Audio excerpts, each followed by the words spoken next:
بسم الله الرحمن الرحيم. السلام عليكم ورحمة الله وبركاته. إن الحمد لله نحمده ونستعينه ونستغفره ونعوذ بالله من شرور أنفسنا ومن سيئات أعمالنا من يهده الله فلا مضل له ومن يضلل فلا هادي له وأشهد أن لا إله إلا الله وحده لا شريك له وأشهد أن محمدا عبده ورسوله أما بعد.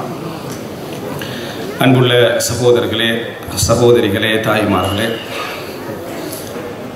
உண்மையிலேயே இந்த இடத்திலே அல்லாஹு தாலா அமர்ந்திருக்கக்கூடிய அனைவருக்கும், குறிப்பாக கேட்கக்கூடிய அனைவருக்கும் சிறப்பான கூலியை அல்லாஹு தாலா எழுத வேண்டும். என்ற உலகத்திலேயே சில விஷயங்கள் மிகவும் பொறுமையாக இருந்தால்தான் நாம் அந்த நன்மையை பெற்றுக்கொள்ள முடியும். அதில் ஒன்று கேட்டுக்கொண்டு பொறுமையாக இருத்தல். கேட்டுட்டு பொறுமையாக இருக்கிறதுக்கு தானே உலகத்திலே மிக சிரமமான ஒரு விஷயம். நம்ம பேசிக்கொண்டு பொறுமையாக இருக்கலாம். ஏன்னா நான் பேசுகிறேன், அது இந்த இயல்பில் ஒரு இன்பமாக இருக்கும். நான் பேசிக்கொண்டிருப்பேன். ஆனால் ஒரு 3 hour 4 hour கேட்டுக்கொண்டு பொறுமையாக இருத்தல் இருக்கு தானே, அது ஒரு பாரமான ஒரு விஷயம். அந்த இடத்துல நீங்கள் இருந்து கொண்டு இருக்கக்கூடிய இந்த நேரங்களில் நீங்கள் அதை என்ன செஞ்சுக்கொள்ளணும் அப்படின்னு சொன்னால், இஹ்திசாப் பண்ணிக்கணும். யா அல்லாஹ், இந்த அமர்விலே எனக்கு கூலியை எழுது. நான் இருக்கக்கூடிய இந்த ஒவ்வொரு செகண்டும் எனக்கு கூலியாக மாற்று. இந்த முழு இரவுகளிலும் விழுத்து வணங்கக்கூடிய ஆற்றல் எமக்கு குறைவு. ஆனால் இன்றைய இரவு நாம் என்ன செய்கிறோம்? விழித்திருக்கிறோம். இந்த பொழுதுகளில் நிறைய குர்ஆன் வசனங்கள் கேட்டோம், நிறைய ஹதீஸ்கள் கேட்டோம். அது சிறியவர்கள் வழியாக, நடுத்தர வயதினர்கள் வழியாக, பெரியவர்கள் வழியாக, மார்க்கம் பேசக்கூடியவர்கள் வழியாகலாம் கேட்கிறோம். இந்த ஒவ்வொரு விஷயத்தையும் இஹ்திசாப், அதாவது நான் இந்த இடத்துல அமர்ந்து கொண்டிருப்பதன் மூலமாக அல்லாஹுடைய வார்த்தைகளை, தூதருடைய வார்த்தைகளை கேட்கிறேன். என்னுடைய மனதை நான் பொறுமையாக என்ன செய்கிறேன்? வைத்திருக்கிறேன். நீங்கள் எல்லாரும் இந்த நிமிடம் எழும்பினாலும் கூட என்னையை பொறுத்த வரைக்கும் நான் அந்த இடத்துல இருந்தால் என் மனநிலை அப்படி தான் இருக்கும். அவ்வளோ சிரமமான ஒரு விஷயம் அது. அதனால தான் அல்லாஹு தாலா முதலாவது ரசூலுல்லாஹி ஸல்லல்லாஹு அலைஹி வஸல்லம் அவர்களுக்கு சொல்லக்கூடிய ஒரு உபதேசமாக, ஒரு முதன்மையான உபதேசமாக நாம் தவ்வாவுடைய களத்திலே மக்காவுடைய காலப்பகுதியில் அல்லாஹு தாலா சொல்லுகிறான், வஸ்பிர் நஃப்ஸக மஅல்லதீன யதுஊன ரப்பஹும் பில் கதாதி வல் அஷி யுரீதுன வஜ்ஹ வலா தஅது ஐனாக அன்ஹும். அப்போ அல்லாஹு தாலா நபிக்கு சொல்கிறான், வஸ்பிர் நஃப்ஸக், உங்களது நஃப்ஸை, உங்களை நீங்கள் பொறுமையாக வைத்துக் கொள்ளுங்கள். உங்களை நீங்கள் பொறுமையாக வைத்துக் கொள்ளுங்கள். யாருடன் தெரியுமா? மஅல்லதீன யதுஊன ரப்பஹும், தமது இறைவனை அழைக்கக்கூடியவர்களோடு உங்களது நஃப்ஸை பொறுமையாக வைத்துக் கொள்ளுங்கள். காலையிலும் மாலையிலும் இறைவனை பிரார்த்திக்கக்கூடியவர்களோடு உங்கள் நஃப்ஸை பொறுமையாக வைத்துக் கொள்ளுங்கள் அப்படின்னு அல்லாஹ் தாலா சொல்றான். அப்போ அதில் பொறுமையாக இருக்கிறது ஒரு போராட்டம். அதனால தான் அல்லாஹு தாலா வஸ்பிர் நஃப்ஸக் என்ற உங்களோட நஃப்ஸை கொண்டு போய் அவர்களோடு பொறுமையாக வைத்துக் கொள்ளுங்கள். அப்படி சொல்கின்ற நேரத்தில் இருந்தவர்கள் யார் என்றால், அப்துல்லா பின் மஸ்ஊத் ரலியல்லாஹு அன்ஹு அவர்கள், சுஹைப் ரூமி, பிலால் ரலியல்லாஹு அன்ஹு அவர்கள், இது போன்ற ஆரம்ப கட்ட அவர்களால் கீழ்த்தரமாக அல்லது தாழ்ந்தவர்களாக பார்க்கப்பட்ட நபித்தோழர்களோடு, நபியே நீங்க என்ன செய்ய, உங்களோட நஃப்ஸை பொறுமையாக வைத்துக் கொள்ளுங்கள் அப்படி என்று சொல்லி அல்லாஹு தாலா உபதேசிக்கிறார். ஸோ இந்த மாதிரியான பொதுவான மஜ்லிஸ்களில் நம்ம இருக்கக்கூடிய நேரங்களில் அல்லாஹ்வுடைய குர்ஆன் வசனங்கள், ஹதீதுகள் இருக்க சொல்லப்படுகிற இடத்துல பொறுமையாக வைத்தல் என்பது மிக முக்கியமான அம்சம். மாற்றத்தை நோக்கிய ஈமானிய நகர்வு என்ற தலைப்பில் எனது முக்கியமான ஒரு பகுதிகளில் இதுவும் உண்டு. ஆனால் அதை ஆரம்பமாக நான் சொல்வதற்கான காரணம், உண்மையிலேயே எங்களது நஃப்ஸை நல்ல விஷயங்களில் பொறுமையாக வைத்துக்கொள்ளல் என்பது போராட்டம். எமது நஃப்ஸை நல்ல விஷயங்களில் பொறுமையாக வைத்துக் கொள்ளல் என்பது போராட்டம். அதனால தான் அஷத்து அன்வா ஸப்ர் அஸ்ஸப்ர் அலல் இபாதத், அதாவது பொறுமையாக இருப்பதிலேயே மிகவும் கடுமையான பொறுமை எது தெரியுமா? வணக்க வழிபாடுகளில் பொறுமையாக இருத்தல். வணக்க வழிபாடு, ஏன்னா மஅசியா, பாவங்கள் என்பது நம்ம தவிர்ப்பது, பாவங்கள் என்பது நம்ம செய்யாமல் தவிர்ப்பது, சோதனைகள் என்பது நம்மை தேடி வந்தது. இது ரெண்டிலே நம்ம பொறுமையாக இருக்கிறோம். எப்படி? சோதனைகள் என்பது நம்மை தேடி வந்தது, பாவங்கள் என்பது நாம் தவிர்ப்பது. ஆனால் இவைகளில் பொறுமையாக இருப்பதை விட இபாதத்தில் பொறுமையாக இருத்தல் என்பது நாம் செய்வது. அது நம்மிடம் இருந்து என்ன செய்ய வேண்டும்? வர வேண்டும். எனவே பொதுவாக எமது நல்ல மாற்றங்களுக்கு பின்னால் இருக்கக்கூடிய மிக பிரதானமான விஷயம் என்ன என்றால் நல்லவைகளிலும் நல்லவர்களுடனும் நாம் பொறுமையாக இருத்தல். பொதுவாக ஒரு மார்க்க நிகழ்ச்சி அப்படின்னு சொல்லப்படக்கூடிய நேரத்தில் நம்ம அந்த இடத்துல குர்ஆன் வசனங்கள் ஹதீஸ்களிலிருந்து விளங்கி படிப்பினை பெறுதல் என்பது இரண்டாவது கட்டம். அது இரண்டாவது கட்டம். முதலாவது கட்டமே என்ன தெரியுமா? இது போன்ற மஜ்லிஸ்களில் எம்மை இணைத்து வைத்துக் கொள்வது, இது போன்ற மஜ்லிஸ்களில் எம்மை பழக்கப்படுத்திக் கொள்வது. அல் ஹைரு ஆதா, அப்துல்லா பின் மஸ்ஊத் ரலியல்லாஹு அன்ஹு சொல்கிறார்கள், நல்லது என்பது பழக்கப்படுத்தி வருவது, அது எங்கள்கிட்ட பழக்கமாக மாற வேண்டும். அப்படி என்றால் இது போன்ற மஜ்லிஸ்களில் நம்ம பயானுக்கு வருகிறோம், உரைகளை கேட்கிறோம், சில பொழுதுகள் நம்ம டயர்டாக கூட இருக்கலாம், அந்த வளமையின் காரணமாக நம்ம வரலாம், ஒரு மூலையில் எங்களுக்கு தூக்கம் கூட போகலாம், அது தவறு கிடையாது. ஆனால் அந்த நலவுக்காக அந்த நலவுடைய வளமையை நாம மாற்றி விடாமல் இருக்க வேண்டும். அந்த மாதிரியான ஒரு பழக்கத்தை நம்ம உருவாக்கி கொண்டால் இந்த வசனத்துக்குள்ள நம்ம வருவோம். வஸ்பிர் நஃப்ஸக மஅல்லதீன யதுஊன ரப்பஹும் பில் கதாதி வல் அஷி யுரீதுன வஜ்ஹா. இறைவனது முகத்தை நாடி இறைவனை காலையிலும் மாலையிலும் பிரார்த்திக்கக்கூடிய மக்களோடு உங்களுடைய நஃப்ஸை பொறுமையாக வைத்துக் கொள்ளுங்கள். அப்படி பொறுமையாக வைப்பது மிகவும் கஷ்டமானது. ஏன் தெரியுமா? வலா தஅது ஐனாக அன்ஹும் துரீது ஸீனத்தல் ஹயாத்தித் துன்யா. இந்த உலகத்துடைய அலங்காரங்கள் நம்மளை ஈர்க்கும், நமது அலங்காரங்கள் நம்மளை தொடர்ந்து ஈர்த்துக்கொண்டே இருக்கும். அப்ப அந்த உபதேசத்தின் தொடரில் அல்லாஹ் தஆலா சொல்லுகிறான், உங்களது கண்கள் இவர்களை தாண்டாமல் பார்த்து கொள்ளுங்கள். உங்களது கண்கள் நீங்க யாரோட பொறுமையாக இருக்கிறீர்களோ அவர்களை தாண்டி செல்லாமல் பார்த்து கொள்ளுங்கள் இந்த உலகத்தின் அலங்காரங்களை நோக்கி. அப்படின்னா இந்த கண்களை நீங்க திருப்பினீங்கடா, இந்த கண்கள் அந்த பக்கமெல்லாம் கொண்டு போனீங்கடா, உங்க நஃப்ஸும் அதுக்கு பின்னால் என்ன செஞ்சிடும்? போய்விடும். அதனால் உங்க பார்வைகளை நீங்க என்ன செய்யுங்க? தாழ்த்தி கொள்ளுங்கள். இதற்குள்ளேயே பொறுமையாக வைத்துக் கொள்ளுங்கள். சூரா தௌபாவிலே அல்லாஹ் தஆலா சொல்கிறான், ஃபலா துஜிபுக அம்வாலுஹும் வலா அவுலாதுஹும். அவர்களது பிள்ளைகள், அவர்களது பொருளாதார அலங்காரங்கள் உங்களை கவர்ச்சிக்குள்ளாக்கி விட வேண்டாம். ஒரு முஃமினுக்கு இந்த உலகம் தேவை, பொருளாதாரம் தேவை, வாழ்க்கை தேவை. ஆனால் திசை திருப்பக்கூடாது. அவைகள் என்ன செய்யக்கூடாது?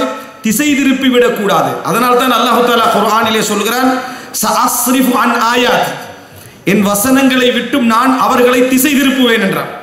யாரெல்லாம் புறக்கணித்து வாழ்கிறார்களோ அவர்களை நான் திசை திருப்பி விடுவேன் அப்படின்னு அல்லாஹ் ரப்பல் ஆலமீன் சொல்லுகிறான்.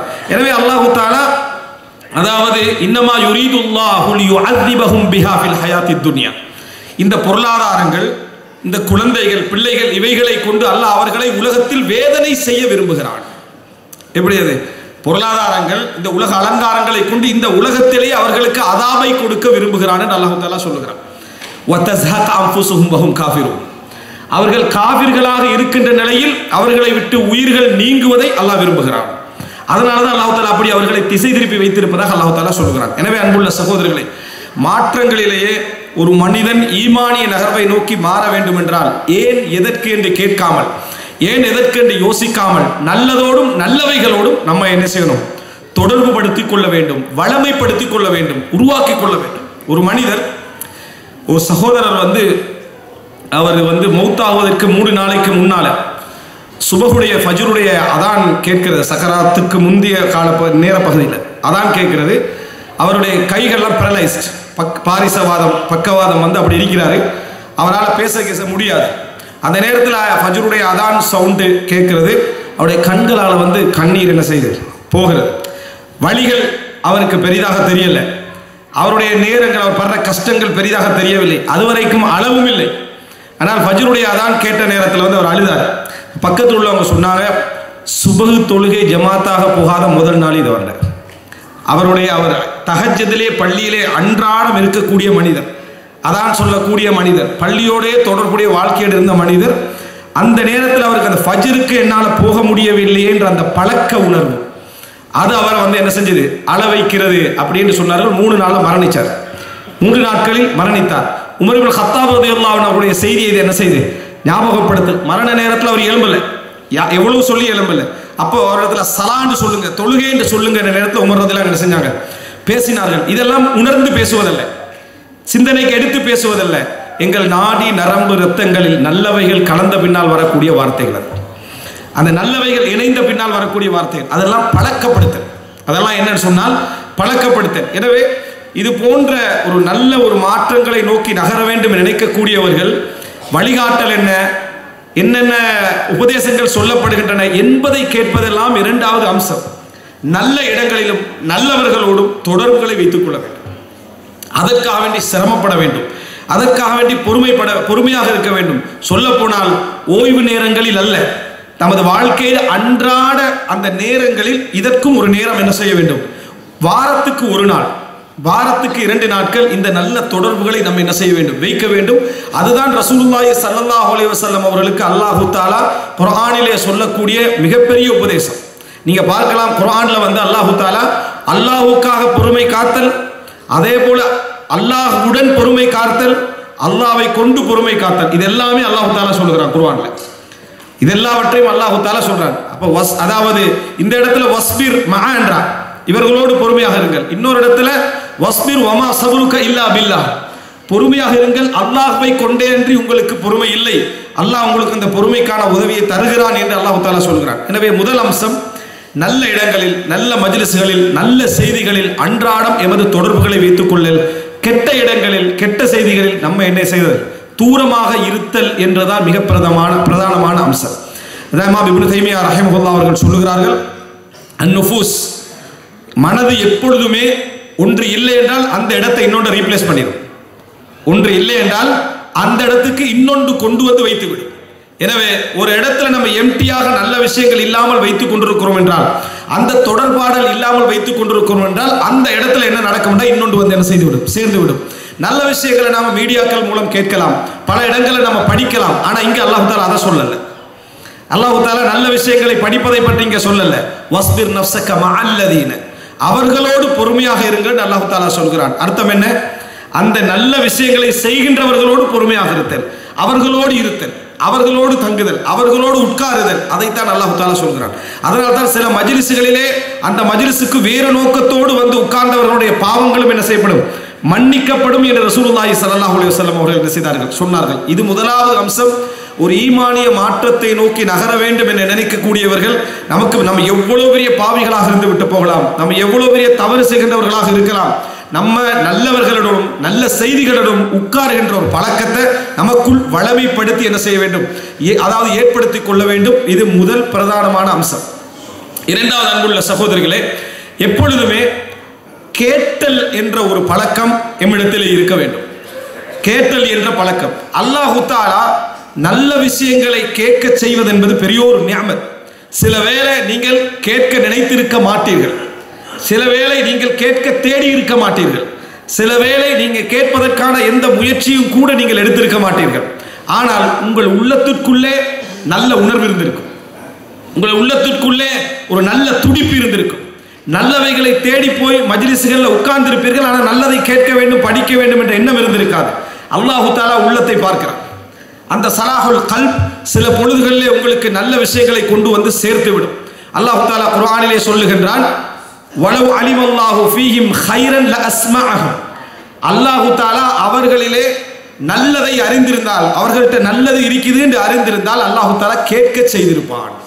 வலவ் அலிமல்லாஹு ஃபீஹிம் கைரன் லஅஸ்மஅஹும், அவர்கள்ல கைர் இருக்கிறது என்று அல்லாஹ் அறிந்திருந்தால் அவர்களை கேட்க செய்திருப்பான் அல்லாஹு தஆலா சொல்றான். நல்ல செய்திகள் எமது காதிலே வந்து விழுதல் இருக்கிறது, காதிலே வந்து நமக்கு கிடைத்தல் இருக்கிறது, மாற்றத்துக்கான இன்னொரு படி அது. அப்போ முதலாவது நல்ல இடங்கள் நல்ல மஜ்லிஸ்களை நம்மளை உட்கார வைத்துக் கொள்ள, நல்ல சூழல்களை உருவாக்கி கொள்ளல். இரண்டாவது, நல்ல செய்திகள் எமது காதிலே விழுகின்ற அமைப்பில் நமது இடங்களை நம்ம வைத்துக் கொள்ள. அதைத்தான் அல்லாஹு தஆலா வலவ் அலிமல்லாஹு ஃபீஹிம் கைரன் லஅஸ்மஅஹும் என்று சொல்றான். எத்தனையோ விஷயங்கள் சஹாபாக்களுடைய காலத்தில் இஸ்லாத்தை ஏற்ற வரலாறுகளை நம்ம படித்திருக்கிறோம். அவங்க செஞ்ச வேலை என்ன? கேட்காமல் காதில் என்னது, பஞ்சை அடைத்துக் கொண்டது. அல்லாஹு தஆலாவே குர்ஆனில் சொல்லுகின்ற நேரத்தில் வஸ்தகஷவ் தியாபஹும், அவங்களுடைய அதாவது டிரெஸ்களால காதுகளை என்ன செஞ்சாங்க, மூடிக்கொண்டார்கள் என்று அல்லாஹு தஆலா என்ன செய்கிறான், சொல்கிறான். கேட்காமல் அவர்கள் அதை வைப்பதுதான் அவர்களுடைய இயல்பாக இருந்தது. ரசூல் ஸல்லல்லாஹு அலைஹி வஸல்லம் அவர்கள் கேட்பவர்களிலே ரயீசுல் முஸ்தமிஈன், முன்னிலையில் இருந்தார். மற்றவங்களுக்கு காது கொடுக்கிறதுல ரசூலுல்லாஹி ஸல்லல்லாஹு அலைஹி வஸல்லம் அவர்களை போன்று முன்னிலையில் நின்றவர்கள் இல்லை. அதை முனாஃபிக்குகள் எப்படி விமர்சித்தார்கள் என்று சொன்னால், ஹுவ உதுனுன், எல்லாவற்றுக்கும் காது கொடுக்கக்கூடியவர் என்று சொன்னார்கள். யாருக்கு? ரசூலுல்லாஹ்களுக்கு. சூரா நூர்ல வரக்கூடிய அந்த வசனத்துல ரசூலுல்லாஹி ஸல்லல்லாஹு அலைஹி வஸல்லம் அவர்களுக்கு சொல்லப்பட்ட விமர்சனம் என்ன தெரியுமா? ஹுவ உதுனுன், அப்படின்னு என்ன, எல்லாத்துக்கும் என்ன செய்வாரு, காது கொடுப்பார். அல்லாஹு தஆலா பதில் சொன்னா எப்படி பதில் சொல்கிறான்? ஹுவ உதுனு கைரின் லக்கும், உங்களுக்கு நல்லதாக வந்து முடியக்கூடியவைகளை கேட்கக்கூடியவர். அவர் கேட்பதெல்லாம் உங்களுக்கு நலவாகத்தான் வந்து என்ன செய்யும், அமையும் அப்படின்னு. அல்லாஹு தஆலாவே சில பொழுதுகளில் நபி அவர்களுடைய அந்த கேட்டலை வந்து அல்லாஹ் கண்டிக்கிறான். அஃபல்லாஹு அன்க், நபியே அல்லாஹு தஆலா உங்களை மன்னிப்பானாக. லிமா அதின்தலஹு, நீங்கள் ஏன் அவர்களுக்கு அனுமதி கொடுத்தீர்கள் என்ற ரசூலுல்லாஹி ஸல்லல்லாஹு அலைஹி வஸல்லம் பழக்கம் என்னன்னா, யாராவது வந்து ஒன்றை சொன்னால் அதை நம்புவார்கள், அவருடைய நம்பிக்கைக்கேற்ப உண்மைப்படுத்தி விடுவார்கள். ஏதாவது முடிவெடுக்கிற விஷயமாக இருந்தாலே தவிர, மற்றவர்களுக்கு பாதிப்பாக முடிகிற விஷயமாக இருந்தாலே தவிர, அவர் சார்ந்ததாக இருந்தால் ரசூலுல்லாஹ் உண்மைப்படுத்திடுவாங்க. அது ரஈசுல் முனாஃபிகீன், முனாஃபிக்கின் தலைவர்கள் வந்து சொன்னாலும் ரசூலுல்லாஹ் என்ன செய்வாங்க, அவருக்கு அதுனா அதை உண்மைப்படுத்தி அனுப்பி விடுவார்கள். அல்லாஹ் சொல்கிறான் அஃபல்லாஹு அன்க், அல்லாஹ் உங்களை மன்னிப்பானாக. லிமா அதின்தலஹு, நீங்கள் ஏன் அனுமதி கொடுத்தீர்கள் என்று சொல்லுகின்ற அளவில் ரசூலுல்லாஹி ஸல்லல்லாஹு அலைஹி வஸல்லம் அவர்கள் காது கொடுத்து கேட்கக்கூடியவர்களாக இருந்தார்கள். ஆயிஷா ரலியல்லாஹு அன்ஹா அவர்கள் சொல்லுகிறார்கள், ரசூலுல்லாஹி ஸல்லல்லாஹு அலைஹி வஸல்லம் கான ரஜுலன் சஹ்லன், அதாவது மிகவும் இலகுவான ஒரு மனிதராக ரசூலுல்லாஹி ஸல்லல்லாஹு அலைஹி வஸல்லம் அவர்கள் இருந்தார்கள். நாங்கள் ஒன்றை விரும்பிவிட்டால் தாபஅஹு, அதை அப்படியே ரசூல் ஸல்லல்லாஹு அலைஹி வஸல்லம் ஃபாலோ பண்ணி விடுவார்கள். அந்த அளவுக்கு நபி அவர்கள் மென்மையான மனிதராக இருந்தார்கள். எனவே அன்புள்ள சகோதரர்களே, இந்த கேட்கக்கூடிய பழக்கம் இருக்கிறதே, அது அல்லாஹு தஆலா அது இல்லாதவர்களை பற்றி சொல்லுகிற நேரத்தில் என்ன சொல்றான்? ஹதமல்லாஹு அலா குலூபிஹிம் வ அலா சம்இஹிம் வ அலா பஸாரிஹிம் கிஷாவா, அல்லாஹு தஆலா அவர்களுடைய செவிப்புலன்களிலே முத்திரை குத்தி விட்டான் என்று சொல்கிறார். யாரெல்லாம் ஹுத்துபாவுக்கு அதாவது தொடர்ந்து 3 ஹுத்துபாக்களை விட்டு விடுகிறார்களோ அவர்களுடைய உள்ளத்திலே முத்திரை குத்தப்பட்டு விடும். அர்த்தம் என்ன? கேட்டல். அதனாலதான் ஒரு ஹத்தீப் இருக்கிற நேரத்தில் இங்கே கேட்கிற பழக்கத்தை ரசூல் ஸல்லல்லாஹு அலைஹி வஸல்லம் சொல்லுகிறார்கள். நீங்க விளையாட வேண்டாம், அவர்களிடத்திலே அவர்கள் சொல்வதை கேளுங்க என்று ரசூலுல்லாஹி ஸல்லல்லாஹு அலைஹி வஸல்லம் சொல்கிறார்கள். எனவே அன்புள்ள சகோதரர், இரண்டாவது அம்சம், நல்ல விஷயங்களுக்கு காது கொடுங்கள், நல்ல விஷயங்களை கேட்கின்ற பழக்கங்களை உருவாக்குங்கள். சில பொழுதுகளில் அது எமக்கு எதிரானதாக இருக்கலாம், நாம் விரும்பாததாக இருக்கலாம், நாம் வெறுக்கக்கூடியதாக இருக்கலாம். கேட்டு பழகுங்கள். நமக்கு எதிரான விஷயங்களை சொன்னாலும் கூட அமைதியை உருவாக்குங்கள். காரணம், அவர் சொல்லுவது பொய்யாக இருக்கலாம், அவர் சொல்லுவது பிழையாக இருக்கலாம். ஆனா அதைவிட பெரிய பாவம் அவர் அறியாத ஒன்று எமக்கு இருக்கலாம். அவர் சொல்ற பாவம் நம்மகிட்ட இல்லாம இருக்கும். அவர் பொய்யாக சொல்றதாக இருக்கலாம். ஆனால் அவர் சொல்லுவதை விட மோசமான ஒரு பாவம் நம்மிடத்தில் என்ன செய்யலாம், இருக்கலாம். அதற்கான தண்டனையாக இது என்ன செய்யலாம், இருக்கலாம். அதற்கான தண்டனையாக இது இருக்கலாம். யூசுப் அலைஹிஸ்ஸலாத்துடைய வரலாற்றில் படிக்கிறோம். புள்ளியை கொண்டு போய் என்ன செஞ்சா, கிணத்துல போட்டாங்க யூசுப் அலைஹிஸ்ஸலாத்தை. அதுக்கு பின்னால தாங்கள் செய்யவில்லை என்று அவர்கள் சொன்னார்கள். தாங்கள் செய்யவில்லை என்று சொன்னார்கள். அந்த இடத்திலே அவர்கள் அதாவது பொய்யர்களாக இருந்தார்கள். ஆனால் 2வது முறை எகிப்துக்கு போன நேரத்திலே அவர்கள் உண்மையிலே இந்த பிள்ளைகள் என்ன செய்யல, பின்யாமீனை எதுவுமே செய்யல. அவர்கள் நேர்மையாகத்தான் இருந்தார்கள். ஆனா குற்றச்சாட்டு வருது என்னது, யாக்கூப் அலைஹிஸ்ஸலாம் சொல்றார், யூசுஃபுக்கு செஞ்ச அதே வேலையை தான் நீங்க என்ன செஞ்சுக்கிறீங்க, செய்திருக்கிறீர்கள் என்று சொல்றாங்க. ஆனா அவர்கள் செய்யவில்லை. இப்படி அல்லாஹு தஆலா என்ன செய்வான்டா, நம்ம செஞ்ச ஒன்று மறைஞ்சிருக்கும், செய்யாத ஒன்றுக்கான குற்றச்சாட்டு வரும், சபர் செய்ய. எனவே அல்லாஹு தஆலா நம்மளை என்ன செய்கிறான், சோதிக்கிறான் என்பது அர்த்தம் என்பதை புரிந்து கொள்ளுங்கள். எனவே 2வது அன்புள்ள சகோதரர்களே, நல்ல செவியேற்பவர்களாக, நல்ல செய்திகள் காதுக்கு வந்தால் பொறுமைசாலிகளாக நம்ம இருக்க வேண்டும். ஆனா இந்த ஒரு விஷயத்தை சொல்லிடுறேன், இந்த கேட்கிறது நான் சொல்றேனே, செவிமடுத்தல் என்ற பழக்கம் நம்ம இந்த நேரத்தில் நீங்க செவிமடுக்கணும்னு நினைப்பீங்களாக்கும். இந்த கொஞ்சம் இந்த பயானம் முடிச்சுட்டு போய் யாராவது பக்கத்தில் அவருடைய ஏதாவது ஒரு விஷயத்தை சொன்னா கூட நம்மளால ஒரு நிமிஷம் கேட்கலாம். அதுக்கு நான் பல தடவை சொன்ன உதாரணம் தான் இந்த சோகங்களை ஒருத்தருக்கு சொல்லிக்கிறது. யாராவது ஒருத்தர் உங்கள்கிட்ட ஒரு சோகத்தை சொன்னா உங்களால பொறுமையா கேட்கலாமா? கேட்கவே முடியாது. அது வைஃப் சொன்னாலும் சரி, பிள்ளைகள் சொன்னாலும் சரி, யார் சொன்னாலும் பொறுமை, விஷயத்தை சொல்லு அப்படி, நான் விஷயத்தை சொல்லிப்பான், விஷயத்தை சொல்லணும். ஏன்னா நம்மளால கேட்கலாம். அது ஒரு சுருக்கமா சொன்னாலும் சுருக்கமா சொல்லணும், சுருக்கமா தான் சொல்றான், சுருக்கமா சொல்லணும். ஏன்னா எங்களால் அதுக்கு பொறுமையாக இருக்கலாம். ஆனா நம்மட கதையை சொல்ற டைம்ல 1980 அல்லது 79 இருக்கும்னு ஆரம்பிப்போம். அவனுக்கு ஆண்டு முக்கியமும் இல்லை, நீ சஹாபியும் இல்லை, வரலாறு சொல்றதுக்கு நீ பிறந்த டேட் அவனுக்கு தேவையும் இல்லை. ஆனா மாதம், ரோடு, நபர், எவரு, இதெல்லாம் சொல்லுவோம். சாதாரண ஒரு நபர்கிட்ட விசாரிப்போம் பாருங்க, உங்களுக்கு அவரு தெரியுமா? இப்ராஹிம் தெரியாது. அவருடைய தம்பி அவரை தெரியாது, அவரையும் தெரியாது. இந்த ரோட்ல இருந்து தெரியாது, 3 தெரியாதுன்னு விட மாட்டோம். ஆனா அடுத்தவன் சொல்ற சந்தர்ப்பத்தில் எப்படி நடந்து கொள்வோம்டா, சுருக்கமா சொல்ல விஷயத்தை, இது எல்லாருக்கும் நடக்கிறது அப்படின்ற இல்ல, கேட்டே நிர்பந்தமானதா ஒரு சோகத்தை சொல்லிக்கின்றிருப்பான். சொல்லிக்கிறது நீங்க இந்த பலகீனத்தை உணரணும்.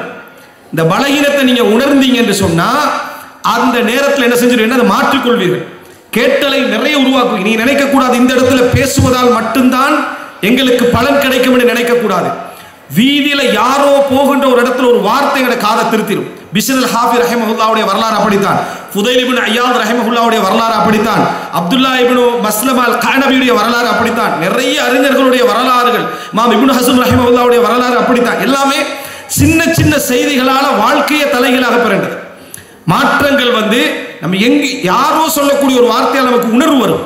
நீங்க இவரால பிரயோசனம், இவரால நமக்கு என்ன தகவல் நினைப்போம், இல்லை, அவரால் நமக்கு ஒரு தகவல் வந்து வாழ்க்கையை தலைகீழாக என்ன செய்யும், மாறக்கூடிய பல கட்டங்கள் வரும். ஆனா நம்ம கேட்க முடியும். யாராவது ஒரு சோகத்தை சொல்லிக்கிட்டு இருந்தா இவர் என்ன செஞ்சிடறாருன்னா கொஞ்சம் பொறுமையா கேட்கறது இல்லை, அமைதியா இருந்துட்டே இருக்கிறது. அவர் முடிக்கும் வரைக்கும் ஏன்னா இவருடைய சோகத்துக்குள்ள போயிடுவார். அவர் சொல்ற டைம்லயே இவர் பட்ட கஷ்டங்கள் எல்லாம் ஞாபகம் முடிக்கும் வரைக்கும் இருப்பார்.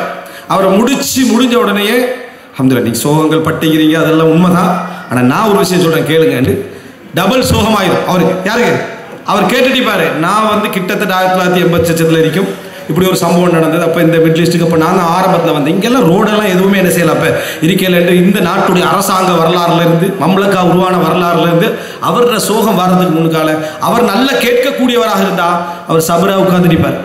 ஏன் இனி இந்த நபரை என் வாழ்க்கையில் நான் என்ன செய்யக்கூடாது, சந்திக்க கூடாது, என கடைசி கடைசி சந்திப்பாக இது இருக்கணும்னு நினைப்பார்கள்.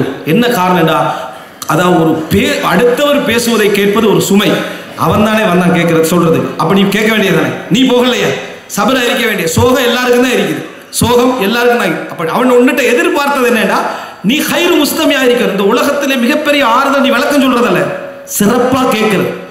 சிறப்பா கேட்கிற நபராக நீ என்ன செய்யணும், சோகத்தை முடிச்ச உடனேயே நீங்க இந்த ஒரு பாயிண்ட் சொன்னீங்களே அதுக்கு என்ன விஷயம் நடந்துட்டு சொல்லலைன்னா இன்னும் கொஞ்சம் உள்ளத்துல என்ன செய்யும், உனக்கு வெளியே வரும், அவனுக்கு ஒரு ஆறுதல் கிடைக்கும். ரசூலுல்லாஹி ஸல்லல்லாஹு அலைஹி வஸல்லம் சொன்ன அஃதலுல் அமால், அமல்களிலேயே மிகச் சிறந்தது அன் துத்கில ஃபீ அஹீக்கல் முஃமினி சுரூரன், உன் முஃமினுடைய உள்ளத்திலே ஒரு சந்தோஷத்தை நுழைப்பது. உன் முஃமினுடைய உள்ளத்திலே ஒரு சந்தோஷத்தை நீ ஏற்படுத்தினா அமல்கள்ல சிறந்ததுன்னாங்க ரசூல் ஸல்லல்லாஹு அலைஹி வஸல்லம். ஆனா நமக்கு அப்படி இல்லை. இப்னு அப்பாஸ் ரலியல்லாஹு சொல்றாங்க, முஸ்லிம்களோட ஊர்களில் எங்கேயோ ஒரு ஊர்ல ஒரு மழை பொழிந்தால் என் உள்ளம் மகிழ்ச்சி அடைகிறது. அங்கே எனக்கு கால்நடைகளும் இல்லை, விவசாயமும் இல்லை, ஆனா ஒரு முஸ்லீம் ஊர் என்றதால் எனக்கு மகிழ்ச்சி என்ன செய்கிறது வருகிறது. அப்ப முன்னால் உள்ள முஃமின் நமக்குரிய கவலை எல்லாம் நமக்கு சூழல் இல்லாம தூரத்தில் இருக்கிற முஸ்லிம்களை பத்தி தான். பாவங்க முஸ்லிம்கள் அங்கே கஷ்டப்படுகிறார்கள், அதான் இந்த பக்கத்தில் உள்ளவனுக்கு ஒரு சலாமும் இல்லை, ஒன்றும் இல்லை, இவன் முஸ்லீம் இல்லாத மாதிரியே இவனோட என்ன செய்யறது நடந்து கொள்வது. நமது வாஜிபாத்துகள்லாம் அப்படித்தான். அன்புள்ள சகோதரிகளே, இரண்டாவது விஷயம், கேட்டல் என்ற பழக்கம் ஒரு சிறப்பான ஒரு நல்ல குவாலிட்டியும் தானே, நல்ல பண்பாடு, நல்ல ஒரு சிறப்பான பண்பும் தானே. ஆனா அது இல்லை. குறிப்பா இந்த பயிற்சி நீங்க வெளியிருந்தெல்லாம் ஆரம்பிக்க வேணாம், வீட்டிலிருந்து ஆரம்பி. முடிஞ்சா மனைவி பேசுவதை, குழந்தைகள் பேசுவதை ஒரு 10-20 நிமிஷம் கேளுங்க. விளக்கம் சொல்லவே வேண்டாம், விளங்கிட்டா, விளக்கம் சொல்லவே வேண்டாம். இதுதான் நான் சொன்ன விஷயம் தானே, திருப்பி வருஷ கணக்கில் சொல்லிட்டீங்கன்னு சொல்ல வேண்டாம், கேட்டு பழகுங்கள். அதே நேரம் கணவன் பேசுவதை கூட மனைவி கேட்டுத்தான் ஆகணும் நிர்பந்தத்தில் கூட கேட்பாங்க, அது வேற. ஆனா இப்படி கேட்டு பழக்கம் இருக்குது, மிக சிறப்பான ஒரு பழக்கம். அது உருவாகினீங்கன்னா உங்களுக்கு பல ஹைர்கள். ஒரு சம்பவத்தை சொல்றேன் நான். அப்துல்லா இப்னு மஸ்லமா அல் கஅனபி ரஹிமஹுல்லாஹ் அவர்கள் பெரிய ஒரு அறிஞர். அவர் வந்து மதீனாவை சேர்ந்தவர், பின்னர் பஸ்ராவில் இருந்தார். அவருடைய வரலாற்றில் சொல்லப்படுகிறது, அதாவது இது வரலாற்று செய்தி என்பதனால சொல்லுகிறேன். இமாம் அவர் வந்து ஒரு வீட்டில் அவர் நிறைய நண்பர்களோடு மிகவும் இரவு நேரங்களில் அரட்டை அடித்துக் கொண்டு நேரங்களை வீணாக்கி கொண்டிருக்கக்கூடிய ஒரு பழக்கம் அவர்கிட்ட என்ன செஞ்சது இருந்தது. இவர் வந்து ஒரு இடத்துல இருக்கிற நேரத்தில் ஒரு இமாம் ஷுஅபத் இப்னுல் ஹஜ்ஜாஜ் ரஹிமஹுல்லாஹ் அவர்கள் வாராரு.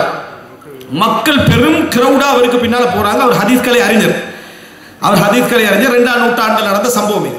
இவர் இதை பார்த்துட்டு வெளியே வந்து யாருன்னு கேட்குறாங்க. ஒரு ஹதீஸ் கலை அறிஞர், யாரு, ஷுஅபத் இப்னுல் ஹஜ்ஜாஜ் என்றார்.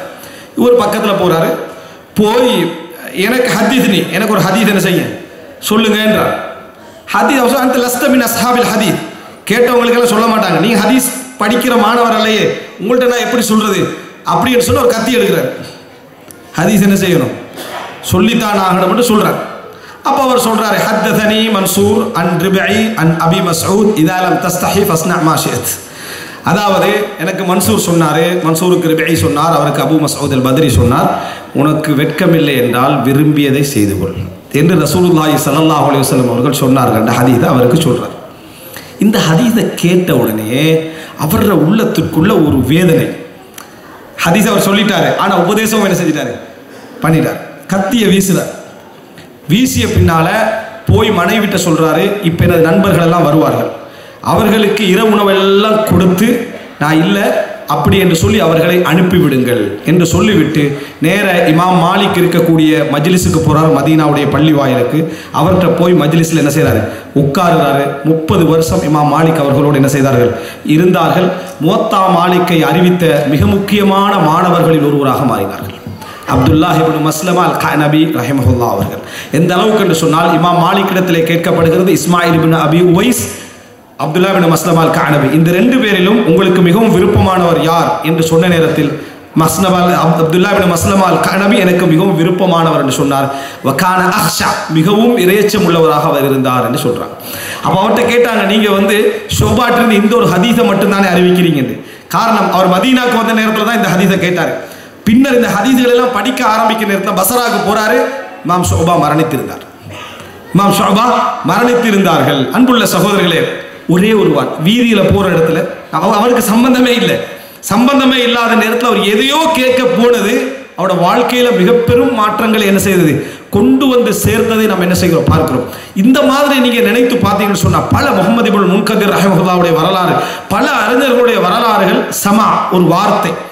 இஸ்லாத்தை ஏற்றவர்களுடைய வரலாறு நம்ம என்ன செய்யறோம், மத்திய கிழக்குல பலது படிக்கிறோம். எல்லாம் என்ன, ஒரே ஒரு வார்த்தை, ஒரே ஒரு வார்த்தை மூலம் இஸ்லாத்தை ஏற்றவர்கள் என்ன செய்கிறார்கள், இருக்கிறார்கள் என்ற செய்தியை நம்ம பார்க்கிறோம். எனவே இது மிக முக்கியமானது. இந்த 2வது செய்தி மிக பிரதானமானது. 3வது அன்புள்ள சகோதரர்கள், இந்த விஷயங்களை அடுத்தடுத்தது போகல, அடுத்ததை மறந்துட வேண்டாம். நல்ல மஜ்லிஸ்களிலே உட்காருதல், நல்லவர்களோடு உட்காருதல். அங்க நீங்க சில வேளைகளில் கொஞ்சம் நகைச்சுவையாக வேறு வேறு கருத்துக்கள் எல்லாம் பேசி இருக்கலாம். ஆனா நல்ல செய்திகளை விட்டு நீங்க என்ன செய்ய மாட்டீங்க. ரசூலுல்லாஹ் அத்தர் வியாபாரியோடு உட்கார்ந்த அந்த வாசம் உங்களுக்கு கிடைக்காமல் இருக்காது. நல்ல மஜ்லிஸ்கள் அது உங்களுக்கு கிடைக்காமல் இருக்காது. கேட்பதிலே நீங்க 10ல் 1 விளங்கி இருக்கலாம். முழுசா விளங்கல என்றதெல்லாம் ஒரு குறையே கிடையாது. முழுசா விளங்கவில்லை என்பதெல்லாம் ஒரு குறையே கிடையாது. நாங்களும் அந்த இடத்துல இருந்து அதே தான். இப்ப இங்க போன உரைகளிலும் நமக்கு அரவாசி தான், நம்மளாக இருந்தாலும் சரி. ஆனால் நல்ல இடத்துல உட்காருங்க, நல்ல மஜ்லிஸ்களில் உட்காருங்க. 2வது, நல்ல செய்திகளை நீங்கள் இந்த உலகத்திலே மிகவும் சம்பந்தமே இல்லாதவர் நினைக்கக்கூடியவராக இருந்தாலும் காது கொடுங்க. அவர்கள் உங்களுக்கு ஒரு உபதேசம் என்ன செய்யலாம், இருக்கலாம் என்பதை மறந்துவிடக்கூடாது. 3வது அன்புள்ள சகோதரர்களே, எப்பொழுதுமே விளைவுகள் இவைகளை சிந்திக்க பழகுங்கள். அதனுடைய பலன்கள் அவைகளை சிந்திக்க பழகுங்கள். எந்த ஒரு விஷயத்தை நம்ம செய்வதாக இருந்தாலும் நம்ம ஈமானிய மாற்றங்கள் வர வேண்டும். ஒரு பாவம் செய்ய பார்க்கிறோம் அல்லது ஒரு நன்மை செய்ய பார்க்கிறோம், ஆர்வம் வரவில்லை, பாவம் செய்ய பார்க்கிறோம், நமது உள்ள வேகமாக தூண்டுகிறது, தடுக்க முடியவில்லை என்றால் நீங்கள் என்ன செய்ய வேண்டும், அவருடைய விளைவுகளை பற்றி நிறைய என்ன செய்யணும், யோசிக்க வேண்டும். அதைத்தான் ஹதீஸ் கிரந்தங்கள் நீங்கள் பார்க்கலாமா. புகாரி போன்றவர்கள் கிதாபுர் ரகாயிக், உள்ளத்தை நெகிழ்வூட்டக்கூடிய உபதேசங்கள் என்று, அதே போல ஜுஹுத், உலகப்பற்றின்மை என்ற உபதேசங்கள், அதே போல மவாயிதுகள், இதெல்லாமே என்ன செய்கிறது, நிறைய வந்திருப்பதற்கான காரணமே எதனால என்று சொன்னால், இந்த மாதிரியான அதாவது உபதேசங்களூடாக விளைவுகள் என்ன செய்கிறோம் நமக்கு தெரிய வரும். இதோட விளைவு என்ன, இதனுடைய விளைவு என்ன, இதனுடைய விளைவு என்ன, இதனுடைய விளைவு என்ன அப்படின்னு நம்ம தெரிய வந்துடும். சில உபதேசங்களை பாருங்கள், நமக்கு அந்த உள்ளத்திற்குள்ள விளைவு. 2வது பலன், முதலாவது விளைவுகள், அடுத்தது பலன்கள் என்று பார்த்தீங்கன்னா, அல்லது பாதிப்புகள். ஒன்றுடைய பாதிப்பு, ஒன்றுடைய பலன், ஒன்றுடைய மொத்த விளைவு, இறுதி நிலை. இந்த மாதிரி 3ஆ பிரிச்சுக்கங்க. எதுவாக இருந்தாலும் சரி, இதனால் எனக்கு என்ன பலன், இதனால் எனக்கு என்ன அதாவது பாதிப்பு, இதனுடைய மொத்த விளைவு என்ன அப்படின்றது. இந்த மாதிரி உபதேசங்களை நீங்க எடுத்து எடுத்து கேட்டீங்கன்னா உள்ளம் ஓரத்திலிருந்து கொஞ்சம் கொஞ்சமாக அதுக்கு பண்பட ஆரம்பிக்கும். எந்த ஒரு விஷயமாக இருந்தாலும் சரி, போராட்டமாக இருந்தாலும் சரி. அன்புள்ள சகோதரர்களே, சில உபதேசங்கள் உண்மையில் அந்த விளைவுகளை எங்களுக்கு சொல்லி தருது. மனிதனுடைய இறுதி நிலையை சொல்லக்கூடிய நிறைய உபதேசங்கள். ஒரு அறிஞர் சொல்லுகிறார், அவ்வளுக்க நுத்ஃபத்துன் மதிரா, உனது ஆரம்பம் ஒரு அருவருப்பான இந்திரிய துளி, வஆஹிருக் ஜீஃபத்துல் கதீரா, உனது இறுதி நாற்றமடிக்கும் ஒரு பிணம், வஅன்த பைன ذلك ஹாமிலு அத்ரா, இந்த 2க்கும் இடையில் மலத்தை சுமக்கும் ஒரு உடம்பு. இதான் உன்னோட லைஃப். டோட்டலாக நீ எடுத்துக்கொண்டேன்னு சொன்னா, உன்னுடைய ஆரம்பம் இப்படி, உனது இறுதி நிலை எப்படி, இந்த 2க்கும் இடையில் நீ மலம் சுமக்கும் ஒரு உடல். இவ்வளவுதான். என்னதான் மனிதன் எவ்வளவு விஷயங்களை கேட்டு விட்டாலும் சில சுருக்கமான உபதேசங்கள் டோட்டல் லைஃபை என்ன செஞ்சிடும், சொல்லிவிடும். இமாம் இப்னுல் ஜௌசி ரஹிமஹுல்லாஹ் அவர்கள் கடந்த கால அறிஞர்களுடைய உபதேசங்களில் ஒன்றாக சொல்லி காட்டுகிறார்கள், ஒரு மனிதன் எப்படிப்பட்ட சுருக்கம், அவனுடைய பலகீனம். மிஸ்கீன் இப்னு ஆதம், ஆதமுடைய மகன் வந்து மிகவும் பலகீனமானவன். ஏன் தெரியுமா? துன்தினுஹு அர்கா, துன்தினுஹு அர்கா வ துலிமுஹு பக்கா. அதற்கு பின்னால இறுதி வார்த்தை என்னன்னு சொன்னா வ தக்துலுஹு ஷர்கா. ஆரம்பம் அவனுடைய மனிதன், அவனுக்கு வரக்கூடிய வியர்வை அவனை நாற்றமடிக்க செய்கிறது. ஒரு மூட்டை பூச்சி என்று சொல்றோமே, அது அவனை வேதனைப்படுத்துகிறது. ஒரு சாப்பாட்டு கவலம், ஒரு தண்ணீர் மிடர் அவனை கொன்று விடுகிறது. இவ்வளவு பலகீனம் பாருங்க. துன்தினுஹு அர்கா வ துலிமுஹு பக்கா வ தக்துலுஹு ஷர்கான்றார். சிம்பிளா யோசிச்சு பார்த்தீங்கன்னா, உன்னுடைய ஆரம்பம் என்ன செய், சாதாரணமான வியர்வை உன்னை நாற்றமடிக்க செய்கிறது. ஒரு மூட்டை பூச்சி உன்னை வேதனைப்படுத்து, உன்னால ஊட்டையே கொளுத்துற லெவலுக்கு என்ன செஞ்சிருது, உன்னை ஆக்கிறது. இறுதி நிலை ஒரு மிடர் தண்ணீர் கொஞ்சம் நமக்கு அடித்து விட்டாலே நம்ம என்ன செஞ்சிடறோம், உயிர் போகின்ற அளவுக்கு நம்ம மாறி விடுகிறோம். இதுதான் உன்னுடையது. இதற்கு மேல நீ பெருமை அடிப்பதும் நீதான் என்று சொல்வதும் என்னை விட்டால் ஆள் இல்லை என்று நடந்து கொள்வதும் இருக்கிறதே, நீ யார், எந்த நிலையில் இருக்கிறாய் அப்படின்னு பார்த்து என்ன செய்கிறது, சொல்லப்படுவதை நம்ம பார்க்கிறோம். எனவே அன்புள்ள சின்ன சின்ன உபதேசங்கள், இது போல சில அறிஞர்களுடைய சின்ன சின்ன உபதேசங்கள் என்ன செய்வோம், நம்ம வாழ்க்கையை மாற்றிவிடும். இப்னு அகீல் ரஹிமஹுல்லா அவர்கள், அதாவது இந்த ஒரு ஜனாஸ், அவர் ஹம்பலி மதத்தை சேர்ந்த மிகப்பெரிய அறிஞர். ஒரு அவருடைய மகன் அகீல் என்ற அவருக்கு ஒரு மகன் இருந்தார். அவருக்கு அகீல் என்ற ஒரு மகன் இருந்தார். இந்த இப்னு அகீல் ரஹிமஹுல்லா அவருடைய மகனை வந்து நல்லா விரும்பி ஒரு பெரிய ஒரு அறிஞராக வரணும் என்று சொல்லி அவரை உருவாக்கி கொண்டு வந்தார். அவர் மரணிச்சார் சின்ன வயசுல. இப்போ மரணிச்ச உடனே அவருக்கு சரியான ஒரு வேதனை. இப்போ ஜனாசா மையவாடியில வந்து அவரை அடக்கி முடிஞ்ச உடனே ஒரு மனிதர் என்னது வேதனையில என்ன சொல்றாருன்னு சொன்னா, அதாவது யா அய்யுஹல் அசீஸ் சூரா யூசுஃபோட வசனத்தை ஓதுறாரு. அதாவது அந்த பின்யாமீன் அந்த எகிப்துக்கு போன டைம்ல அந்த புள்ளை எடுத்து வச்சிருவாங்களே, எடுத்து வச்சுட்டு இப்போ நீங்க அவருக்குரிய இன்னொரு சகோதரரை அழைச்சிட்டு வாங்கன்னு சொல்லுவாங்களே, அந்த வசனத்துல வரக்கூடிய வார்த்தையை ஓதுவாரு. அதாவது யா அய்யுஹல் அசீஸ், தலைவரே, பொருளாதாரத்துக்கு பொறுப்புள்ளவரே, இன்ன லஹு அபன் ஷேഖன் கபீரா ஃபஹுத் அஹதனா மகானா இன்னா நராக மினல் முஹ்சினீன். அவருக்கு ஒரு வயதான தந்தை இருக்கிறார். அவருக்கு ஒரு வயதான ஒரு தந்தை இருக்கிறார். எங்கள்ல ஒருவரை இதற்கு பகரமாக எடுத்துக்கொள், எங்கள்ல ஒருவரை இதற்கு பகரமாக எடுத்துக்கொள், நீ உபகாரம் செய்கின்றவர்களில் மிகச் சிறந்தவனாக பார்க்கிறோம் என்று சொல்றார். அப்ப என்ன சொல்றாரு, அதுக்கு பதிலாக என்ன எடுத்திருக்கலாம், ஏன்னா அவர் மிகப்பெரிய வயதானவராக இருக்கிறாரு, புள்ள நல்லா வரணும்னு நினைச்சாரு அப்படின்ற வார்த்தை சொல்றாரு. உடனே இப்னு அகீல் ரஹிமஹுல்லா அவர்கள், மக்கள் எல்லாம் அழுதுட்டாங்க மஜ்லிஸ்ல. அந்த வசனத்தை கேட்ட உடனேயே அந்த புள்ளையுடைய இழப்பின் காரணமாக எல்லாரும் அழுது விட்டார்கள். இப்னு அகீல் ரஹிமஹுல்லா அவர்கள் சொன்னார்கள், அல் குர்ஆன் லி தஸ்கீரில் அஹ்ஸான் லைஸ லி தஹீஜிஹா. அல் குர்ஆன் கவலைகளுக்கு ஆறுதலாக வந்ததே தவிர கவலைகளை கிளர்ந்தல செய்ய வந்ததல்ல அப்படின்னு என்ன செய்யார்கள், பதில் சொன்னார். அன்புள்ள சகோதரர், ஒரு சின்ன உபதேசம் எப்பொழுதுமே கவலைகளை தூண்டி விடுகின்ற அமைப்பில் என்ன செஞ்சிடக்கூடாது, நம்ம எதையும் பயன்படுத்தி விடக் கூடாது என்ற ஒரு உபதேசம் கிடைக்குதா இல்லையா? இந்த உபதேசம் வாழ்க்கையில் என்ன செய்யும் தெரியுமா, நம்ம பலருடைய உற்சாகத்துக்கு காரணமாக அமையும். ஒரு உபதேசம் எப்படி வேலை செய்யும் என்பதற்காக சொல்கிறேன். உண்மையிலே எம்மை சுற்றி இருக்கக்கூடிய பலர் அனுதாபிகள், ஆனா நம்ம இரக்கம் உள்ளவங்க நினைப்போம். இரக்கத்தின் காரணமாகத்தான் வருகிறது, ஆனா அனுதாபிகள். ஒரு மனிதன் துவண்டு போயிருப்பான், அவர்கிட்ட வந்து என்ன சொல்றதுன்னா, என்ன செய்ய, வாழ்க்கை இப்படியே போயிட்டு இருக்குது, இதுக்கப்புறம் நம்ம இங்கே இருந்து வேலை இல்லை, நம்ம ஊருக்கு தான் போகணும், அவர் இன்னும் டபுளா உடைஞ்சிருவார். அவர்கிட்ட என்ன சொல்லணும், இதெல்லாம் எல்லாருக்கும் வருவது தான், கொஞ்சம் பொறுமையா இருங்க. எத்தனையோ பேருடைய ஃபியூச்சர் வந்து என்ன செஞ்சிருக்கீங்க, சிறப்பாக வந்திருக்கீங்கன்னா கொஞ்சம் எழுப்பி நிற்பார். இது என்னடா, அந்த கவலையா இவரும் சேர்ந்து தூண்டி விடுறது, இல்லைன்னா இன்னொரு 10 கதையை சொல்றது, இவன் ஊருக்கு போயிடுறது, இவர் இங்கே நிற்கிறது, விளங்கிட்டா? இந்த மாதிரியான அனுதாப உணர்வுகளை அடுத்தவர்கிட்ட ஊட்டி விட்டு ரசூல் ஸல்லல்லாஹு அலைஹி வஸல்லம் அவர்கள் வீட்டுக்கு வருகிறார்கள். வந்து பார்த்தா ஒரு அழகான விரிப்பு, என்னன்னு கேட்கிறாங்க, இது அன்சாரி பெண் வீட்டுக்கு வந்தா, எங்களுடைய விரிப்பை கண்டா, அதன் காரணமாக அன்பளிப்பா என்ன செஞ்சா, இதை தந்தா. இந்த நிலைமையை பார்த்துட்டு தான் என்ன செஞ்சுக்கிறான், தந்திக்கிறான். ஹதீஸ்ல நேரடியாக அனுதாபம் மட்டும் வரல, ஆனா நம்ம புரிஞ்சு கொள்ள முடியும், அவங்க அனுதாபப்பட்டிக்கிறான். ரசூல் ஸல்லல்லாஹு அலைஹி வஸல்லம் ருத்திஹி ஆயிஷே திருப்பி கொடுத்து விடுங்கள், ஆயிஷாவே இதை திருப்பி கொடுத்து விட. ரசூல் அன்பளிப்பை திருப்பி கொடுப்பாங்களா, கொடுக்க மாட்டான், திருப்பி கொடுத்து விடுங்கள் சொல்லிவிட்டு சொன்னார்கள், ஃபவல்லாஹி அல்லாஹ்வின் மீது ஆணையாக, லவ் ஷா அல்லாஹு ல அஜ்ரா ஜிபால உஹதின் ஃபீ பைத்தி, அல்லாஹ் நாடி ரஹபன் ஃபீ பைத்தி, அல்லாஹ் நாடி இருந்தால் உஹது மலையை எனது வீட்டில் தங்கமாக கொண்டு வந்து சேர்த்திருப்பான். அல்லாஹும்ம ஜஅல் கூதா, அல்லாஹும்ம ஜஅல் தஆம ஆலி முஹம்மதின் கூதா, யா அல்லாஹ் முஹம்மதுடைய வீட்டு உணவுகளை ரொட்டி துண்டுகளாக ஆக்கி வைப்பாயாக என்று ரசூலுல்லாஹி ஸல்லல்லாஹு அலைஹி வஸல்லம் துஆ செஞ்சார்கள். அனுதாபத்துக்கு இடம் கொடுக்க கூடாது. இந்த உபதேசம் அதில் இருந்து கிடைக்குது. அனுதாபம் உங்களை உருவாக்காது. அனுதாபம் என்ன செய்யும்னா உங்களை உருவாக்காது. யாராவது உங்களோட இரக்கமா பேசுற நீங்க நினைக்கிறீங்க, அது இரக்கம் அல்ல. உங்களை உருவாக்கியவர்களாம் யாருன்னு பார்த்தீங்கன்னா உங்களை எதிர்த்தவன், போட்டி போட்டவன், எதிரிதான். உங்களை கூடுதலாக உருவாக்கிறவன் யாருன்னு பார்ப்பான், உங்களை மட்டம் தட்டி இருப்பான், அல்ல உங்களை எதிர்த்திருப்பான், அல்ல உங்களை பத்தி ஏதாவது பேசியிருப்பான், அது உங்களே வளர்த்திருக்கும்.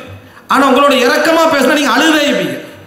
அழுது வேதனைப்பட்டு என்ன செய்ய, அவரும் கூட கவலைப்பட்டு போறாரு, இவரும் கூட கவலைப்பட்டு போறாரு, நம்ம உள்ளத்தால பலகீனம் அடைவோம். ரசூலுல்லாஹி ஸல்லல்லாஹு அலைஹி வஸல்லம் அவர்கள் சபர் பண்ணி கொள்றதுக்கு தன் உள்ளத்துக்கு சொன்னதெல்லாம் என்ன, லக்கது ஊதிய மூசா அக்ஸர மிம்மா ஊதித், நான் வேதனைப்படுத்தப்பட்டதை விட மூசா அலைஹிஸ்ஸலாம் நிறைய வேதனைப்படுத்தப்பட்டார்கள் அவர்களுடைய மக்களால். ஃபஸபர், அவர் பொறுமையாக இருந்தார். நான் என்ன செய்றேன், பொறுமையா இருக்கிறேன். இதுதான் நம்மிடத்துல வர சின்ன ஒரு உபதேசம், இதெல்லாம் தலைப்பு. ஆனா இந்த மாதிரி சின்ன சின்ன உபதேசங்கள், முடிவுகள், விளைவுகளை நம்ம கேட்டு பழகினோம் என்றால் நம்மளோட உள்ளத்துக்குள்ள என்ன செய்யும் என்றா பெரிய பாபே துறப்படும். நம்ம குர்ஆன் வசனங்கள் ஹதீஸ் கேட்டிருப்போம், ஒரு நுக்தால பெரும் கதவு திறப்படும். என்னோட வாழ்க்கையுடைய மாற்றமே அதில் என்ன செய்யும் இருக்கும். எனவே விளைவுகளை வைத்து நம்ம ஒரு விஷயத்தை யோசித்தல். உதாரணமாக ஒரு சகோதரர் எழுதுகிறார், உங்களுக்கு உங்கள் மொபைல் போன்ல உங்கள் தாய் அதாவது மமா கோலிங், உம்மா என்ன செய்யறா, போன் பண்றா, அல்லது வாப்பா கோலிங், தந்தை என்ன செய்கிறாரு, போன் பண்றாருன்னு வந்தா இன்னும் உங்களுக்கு மிகப்பெரிய நியாமத் இருந்து கொண்டிருக்கிறது, உடனே ஆன்சர் பண்ணுங்கன்னு போட்டிருந்தார். உங்களோட போனுக்கு உம்மா கோல், உம்மா எனக்கு என்ன செய்யறா, கோல் பண்றா, அல்லது வாப்பா கோல் பண்றாருன்னு வருதாண்டா, விட்டு விட வேண்டாம். காரணம், இது கொஞ்ச நாள்ல நின்றும். அந்த நியாமத் திருப்பி நீங்க நினைத்து தாயை தந்தை இழந்தவர்கள் நினைச்சு பாருங்க. நம்ம ஆன்சர் பண்ணாத காலங்களை நினைச்சு பாருங்க. நாளைக்கு பேசலாம் என்று சொன்ன நாட்களை நினைத்து பாருங்கள். தாயிட மெசேஜ் வந்திருக்கும், ஆனா அந்த மெசேஜ்களை பார்க்காம தட்டிட்டு நாளைக்கு பேசலாம நினைத்த இடங்களை நினைச்சு பாருங்க. தாய் எப்பயும் கடைசியில தான் இருப்பான் நம்ம லிஸ்ட்ல. நாளைக்கு பேசிக்கலாம், பிறகு பேசிக்கலாம் என்று. ஆனா தாயுடைய மரணம் வந்த பின்னால அந்த அருள் உங்களுக்கு என்ன செய்யாது, கிடைக்காது. இந்த ஒரு உபதேசம் எப்படிப்பட்ட மாற்றத்தை உள்ளத்தில் ஏற்படுத்துகிறது நினைத்து பாருங்கள். அந்த மாற்றம் நமக்கு வர வேண்டும் என்றால் நம்ம என்ன செய்யணும், விளைவுகளை, இந்த விளைவு தாயுடைய இழப்புக்கு பின்னால இது எப்படி இருக்க போகுது என்று நம்ம சிந்திச்சோம்னாலே அந்த வழி என்ன செஞ்சிருது, கிடைக்கிறது. விளைவுகளை வைத்து யோசித்தல் மிக சிறப்பான முடிவு. ஒரு அப்பாசிய கலீஃபா மன்னர் சிறு வயதுல படிக்கிற நேரத்தில் முஅத்திபுகள்கிட்ட அனுப்பப்படுவாங்க. முஅத்திபுகள்னா அவங்கள திருத்துறவங்கள்ட்ட அனுப்பப்படுவாங்க. மற்றவர்களுக்கு முஅல்லிம்கள் என்று சொல்லுவாங்க. மன்னர்களுடைய பிள்ளைகளை அனுப்புகிற இடத்துக்கு முஅத்திப் என்று சொல்லுவாங்க. அனுப்பப்படுகிற நேரத்தில் அவர் சின்ன வயசுல அடிக்கிறார், ரீசனே இல்லாம அடிக்கிறார். எதா இருந்தாலும் ஒரு அடியை போட்டுறது, இப்படியே தொடர்ந்து அவருக்கு ரீசன் தெரியல, ஏன் இப்படி என்னது அடிச்சுக்கண்டே இருக்கிறார். பின்னர் அவர் மன்னரா வாரார், இளவரசராக இருந்த ஒரு மன்னரா வாரார். அந்த வயதான ஆசிரியரை சபை கலைக்கிறார். அழைச்சு கேட்கிறாரு, எதன் காரணமாக என்னை சின்ன வயசுல அடிச்சீங்க, நியாயமே இல்லாம காரணமே இல்லாம ஏன் அடித்தீர்கள். அவர் திருப்பி கேட்கிறாரு, இன்னும் மறக்கலையான்னு கேட்டார். மறக்கவில்லை. லிதாரிஃப் அன்னல் மத்லூம லா யன்ஸா, நான் அவனை அப்படி செஞ்சதெல்லாம் எதற்காக என்று சொன்னால், அநியாயம் இழைக்கப்பட்டவன் எப்பொழுதும் மறக்க மாட்டான் என்பதை நீங்கள் தெரிந்து கொள்வதற்காக. ஒருத்தனுக்கு அநியாயம் நடந்துட்டா மரணம் வரைக்கும் அவன் மறக்க போவதில்லை என்பதை நீ தெரிந்து கொள்வதற்காகத்தான் அவங்களுக்கு என்ன செஞ்சேன், அதை செய்தேன் என்று. வாழ்க்கையில பல புத்தகங்கள் கொடுக்காத பாடத்தை அதை என்ன செஞ்சாரு, ஒரே ஒரு செய்தியில் அவர் கொடுத்தார். இதனாலதான் நம்ம விளைவுகளை வைத்து யோசித்தல் மிகப்பெரிய பலன். அப்படிப்பட்ட மாற்றத்தை நமக்கு என்ன செய்யும், அது ஏற்படுத்தும். என்ன விளைவு, இதனுடைய ரிசல்ட் என்ன, முடிவு என்ன, இது எங்க போய் நிக்க போகிறது என்று நீங்க யோசித்தீங்க என்று சொன்னாலே பல விஷயங்களை விட்டுருவோம். அவருடைய ஆரம்ப கட்டங்கள் இன்பமாக இருக்கும், அவருடைய பயணங்கள் இன்பமாக இருக்கும். ஆனா விளைவு மோசமானதாக இருக்கும், விளைவு அழிவானதாக இருக்கும், விளைவு நம்மளை அழித்து விடக்கூடியதாக இருக்கும் என்று நம்ம தெரிந்து கொண்டாலே போதுமானது. நம்ம அந்த பக்கம் என்ன செய்ய மாட்டோம், நிறைய இதெல்லாம் ஒரு 5 வருஷம் தான், இதெல்லாம் ஒரு 4 வருஷம் தான் என்று விளங்கிட்டால் நம்ம அந்த பக்கம் என்ன செய்ய மாட்டோம், போக மாட்டோம், அதன் பக்கம் நம்ம நெருங்க மாட்டோம் என்பதற்கான அற்புதமான உபதேசங்கள் இதெல்லாம் நீங்க தேட முடிந்த இடங்கள். நெகிழ்வூட்டும் உபதேசங்கள் என்ற இமாம் புகாரி, முஸ்லிம் போன்றவருடைய கிரந்தங்கள்ல பேசப்படுகின்ற இடங்கள் இந்த விளைவுகளை வச்சு நிறைய என்ன செஞ்சிருப்பாங்க, பேசியிருப்பாங்க. அதே போல ரசூல் ஸல்லல்லாஹு அலைஹி வஸல்லம் அவருடைய ஏற்கனவே இந்த உரையில சொல்லப்பட்ட ஹதீஸ் என்ன, விளைவு, இந்த உலகத்துடைய பெருமானம் என்ன, விளைவு, இவ்வளவுதான் கடைசி பகுதி அப்படி என்பது. அதான் ஒரு அறிஞர் சொல்கிறார்கள், நீங்க ஒரு சின்ன மறுமை நாளை பார்க்க வேண்டுமென்றால் ஜனாசா மையவாடியை பாருங்கள் என்றார். ஒரு சிறிய பலமுறை பார்த்திருப்போம், ஆனா இந்த உபதேசத்தோட பாருங்க, எப்படி ஒரு சிறிய மறுமை நாளை பார்க்க வேண்டும் என்றால் ஜனாசா மையவாடியை நீங்கள் என்ன செய்யுங்க பாருங்க. என்ன காரணம்? எல்லோரும் சமமாக இருப்போம், எல்லா எலும்புகளும் சமமாக இருக்கும், எல்லா உயர்தரம் தாழ்ந்தவர்கள் எல்லோரும் சமமாக இருப்பார்கள். வெட்ட வழியாக இருக்கும், காய்ந்து போன இடமா இருக்கும், பெருமானங்கள் இல்லாத இடமா இருக்கும், நம்ம நிற்பதற்கு அஞ்சக்கூடிய இடமாக அதை என்ன செய்யும் இருக்கும். விளைவுகள் சகோதரர்கள், எந்த ஒரு விஷயத்திலும் இறுதி அவர் எப்படி சொல்கிறார் என்ற விஷயங்கள், அதனுடைய பலன்கள், அதனுடைய பாதிப்புகள், இந்த அடிப்படையில் நம்ம எல்லா விஷயங்களையும் யோசிக்க ஆரம்பித்தோம் என்று சொன்னால் நம்மிடத்தில் மாற்றத்துக்கான அசைவுகள் ஏற்படும். மாற்றத்துக்கான இந்த விஷயத்தில் நம்ம இப்படி நடந்து கொள்ள வேண்டும் என்ற அசைவுகள் ஏற்படும். இல்லை என்று சொன்னால் இந்த மாற்றம் என்றாலே என்னென்று தெரியாத அமைப்பில் நம்ம இருந்து விடுவோம். அடுத்து நான்காவது அன்புள்ள சகோதரர்களே, இந்த நம்ம மாற்றம் என்று அடையணும் என்று நினைக்கக்கூடிய அந்த ஈமானிய உணர்வுடைய வேகத்தில் மிக முக்கியமாக நம்ம தெரிந்து கொள்ள வேண்டிய விஷயம் அதாவது இந்த விளைவுகளுடைய விஷயத்தில் ஒன்றை சொல்லிட்டு அடுத்ததுக்கு வரேன். அது பிரதானமானது. அல்லாஹ் எல்லாவற்றிலும் சின்ன சின்ன சின்ன விளைவுகள், பாதிப்புகள், நலவுகள் என்று சொல்லப்படுது. அல்லாஹ் மொத்தமா என்ன சொல்லுவான் தெரியுமா? விளைவுகளை பத்தி சொல்ற நேரத்தில் இந்த உலகம் நிரந்தரம் இல்லைன்னு அல்லாஹ் தஆலா சொல்லுவான். நம்ம படிக்கிறோம் குர்ஆன் வசனங்களை, என்ன படிக்கிறோம்? ஹாலிதீன ஃபீஹா, அவர்கள் சொர்க்கத்தில் என்ன செய்வார்கள்? நிரந்தரமாக இருப்பார்கள், நிரந்தரமாக இருப்பார்கள், நிரந்தரமாக இருப்பார்கள், நிரந்தரமாக இருப்பான்னு சொல்லப்படுது. இதுதான் ஒரு மூமின் எதுவும் கிடைக்காது விட்டால் மொத்தமாக சிந்திக்க வேண்டிய விஷயம் இது மட்டும்தான். என்ன காரணம் என்றால் இந்த உலகத்தில் எதுவுமே நிரந்தரம் இல்லை என்பது. உலகத்தில் சந்தோஷம் நிரந்தரம் தான் மிகப்பெரிய சந்தோஷம். எந்த ஒன்றாக இருந்தாலும் நிரந்தரமாக இருப்பதுதான் மிகப்பெரிய சந்தோஷம். ஒன்று போய்விடும் என்று உங்களுக்கு தெரிந்துவிட்டால் அதுல சந்தோஷம் நிலைக்காது. அந்த சந்தோஷத்துக்கு முயற்சி எடுக்க மாட்டோம். சாதாரணமாக அற்பமாக நினைச்சு பாருங்க. நம்ம இந்த நாட்டில் 30 வருஷம் 20 வருஷம் 40 வருஷம் இருக்கிறோம். யாருக்காவது ஒரு சின்ன ஆசை வந்தீங்க, இங்க ஒரு நிலம் வாங்கணும், இங்க ஒரு நிலத்தை வாங்கி நம்ம எப்படியாவது ஒரு வீட்டை கட்டிடும், யாருக்கும் வரல. 40 வருஷம் இருக்கிறமே, இவ்வளவு காலம் இருந்து கூட நமக்கு இங்க ஒரு வீடு இல்லையே அப்படின்னு யாரா கவலைப்பட்டதை நீங்க கேட்டுக்கிறீங்களா? இல்லை. ஏன்னா அவனுக்கு இது நிரந்தரம் இல்லைன்னு தெரியும். இது நமக்கு இங்க நிரந்தரம் இல்லை அப்படி என்பது நமக்கு தெரியும்.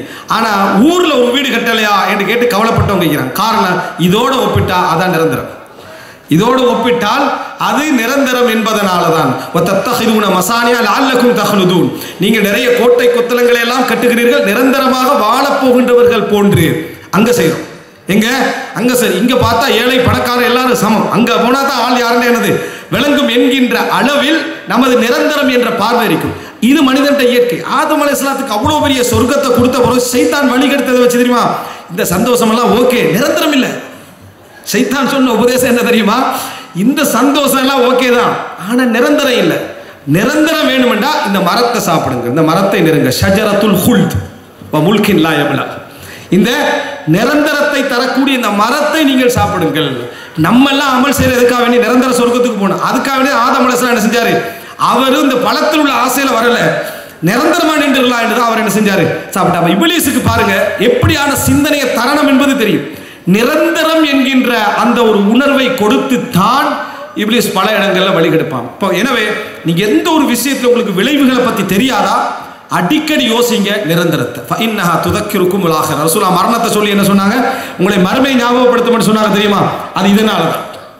எனவே அன்புள்ள சகோதரர், விளைவுகள் எதை பத்தி தெரியாது விட்டால் இந்த எல்லா விஷயத்திலும் நிரந்தரம் என்ற வார்த்தை அல்லாஹ் தஆலா ஏன் சொல்லுகிறான்? சொர்க்கத்துக்குள்ள நுழைஞ்சிட்டீங்கன்னா சந்தோஷத்தை அனுபவிக்கிற நேரத்துல மனதுக்குள்ள வரக்கூடிய நிம்மதி என்ன தெரியுமா? இந்த சந்தோஷம் நிரந்தரமானது, போகாது.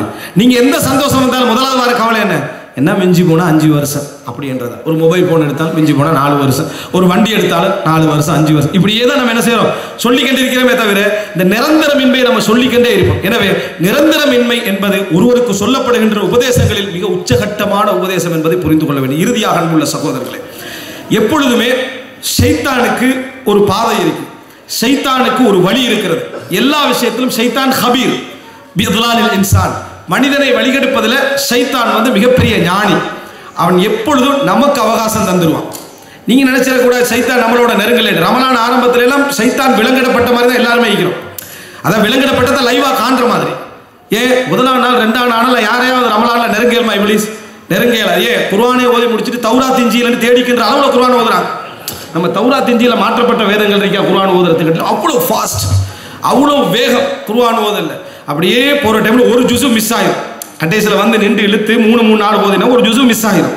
இன்ஷா அல்லாஹ் நாளைக்கு 2ஐயும் சேர்த்து என்ன செய்யறோம்? ஓதுறோம். ஃபர்ஸ்ட் ஸ்டெப் இப்லீஸ் அன்றைக்கு விட்டு வந்தான். சரியா? இன்ஷா அல்லாஹ் அடுத்த ரமலான் சிறப்பாக பயன்படுத்துகிறோம். இப்படிதான் நம்ம காலம் போயிட்டு இருக்குது. இதான் இப்லீஸ் உடைய. நீங்க மிச்ச ஆர்வமாக்கிற டைம்ல இப்லீஸ் கொஞ்சம் ஒதுக்கமாயிப்பான். விளங்கிட்டா? முடியட்டும். என்ன இந்த ஆர்வம் முடியட்டும். அதான் ரசூல் ஸல்லல்லாஹு அலைஹி வஸல்லம் சொன்னாங்க, ஒவ்வொரு அமலுக்கும் ஆர்வம் உண்டு, ஒவ்வொரு ஆர்வத்துக்கும் சோர்வு உண்டு. இந்த சோர்வு உங்களை தலாலத்துக்கு கொண்டு போகக்கூடாது, வழிகேட்டுக்கு கொண்டு போகக்கூடாது. இந்த நிலைமை வருது. இந்த நிலை நமக்கு வரக்கூடாது. இதை பல அறிஞர்கள் சொல்லி காட்டுறாங்க. முஹம்மது இப்னு முன்கதிர் ரஹிமஹுல்லாஹ் அவர்கள் சொல்கிறார்கள், காபத்து நஃப்ஸி ஹத்தா இஸ்தகாமத் 40 சன. நான் எனது நஃப்ஸோடு 40 வருடங்கள் போராடி இருக்கிறேன் அது நேராகுவதற்கு. அந்த நஃப்ஸ் நான் நினைச்ச மாதிரி நடப்பதற்கு எத்தனை வருஷம் போராட்டம்? 40 வருஷ போராட்டம். மொத்த 60 வருஷத்துல 40 வருஷத்துல தான் 40வது வயசுல தான் நமக்கு தெளிவு வந்தா 20 வருஷம் என்ன ஒரு வேலையை சைத்தான் செய்வானா இருக்கு. அதனால போராட்டத்தை கைவிடக்கூடாது, தோல்வி அடைந்தாலும் சரி. ஏன்னா சைத்தான் நம்மளை விட போறதில்லை. அதனால முகாபதத்துன் நஃப்ஸ், போராட்டம் என்பது தொடர்ந்து இருக்க வேண்டும். முஹம்மது இப்னு முன்கதிர் மதீனாவுடைய மிக முக்கியமான என்ன, அதாவது மார்க்க அறிஞர்களிலும் இந்த உலகத்திலே வழிமார்கள் என்று சொல்லுவோம், நேசர்கள் என்று நிறைய பேர் நம்பக்கூடிய, அல்லாஹ் தான் உண்மை நிலை அறிந்தவன். ஆனா உலகத்துல பார்க்கிற சில அடையாளங்கள் இருக்குது. அந்த மாதிரி மனிதர்கள் ஒருவராக கருதப்பட்ட ஒரு மனிதர் முஹம்மது இப்னு முன்கதிர் ரஹிமஹுல்லாஹ். அவர் சொல்றாரு, காபத்து நஃப்ஸி 40 சன ஹத்தா இஸ்தகாமத், நேராகுவதற்கு 40 வருடம். முவர்ரிக் அல்-இஜ்லி ரஹிமஹுல்லாஹ் அவர்கள் சொல்லுகிறார்கள், எப்படி என்று சொன்னால், இவர் 2ஆம் நூற்றாண்டை சேர்ந்த ஒரு அறிஞர் தாபிஈன்.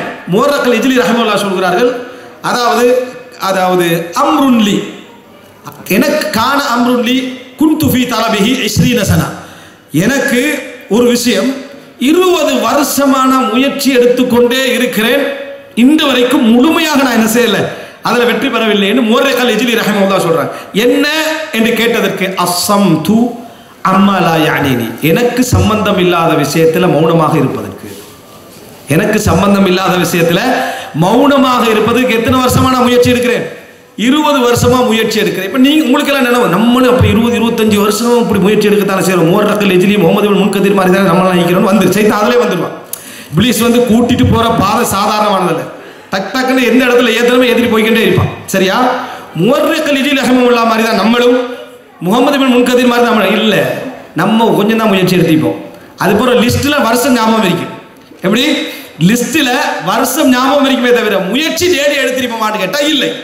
இந்த முயற்சி அவர் தொடர்ந்து எடுத்துக்கொண்டே இருக்கிறார். நான் தோல்வி அடைந்து கொண்டே வருகிறேன் என்று சொல்றேன். இமாம் இப்னு ஹஸம் ரஹிமஹுல்லாஹ் அவர்கள் சொல்கிறார்கள், என்னிடத்துல நான் நிறைய பலகீனங்களை கண்டேன். என்னிடத்துல நிறைய பலகீனங்களை கண்டேன். அதுல ஒன்று சொன்னால் கஸ்ரத்து துஆப, நிறைய நகைச்சுவை செய்வேன். நிறைய என்ன செய்வேன்? நகைச்சுவையாக நடந்து கொள்வேன். அது பலரை பாதிக்கும். இந்த நகைச்சுவையை இல்லாம இமாம் இப்னு ஹஸம் ரஹிமஹுல்லாஹ் அறிவு கடல், ஸ்பெயினிலே பிறந்த மிகப்பெரிய அறிஞர்கள் ஒருவர்.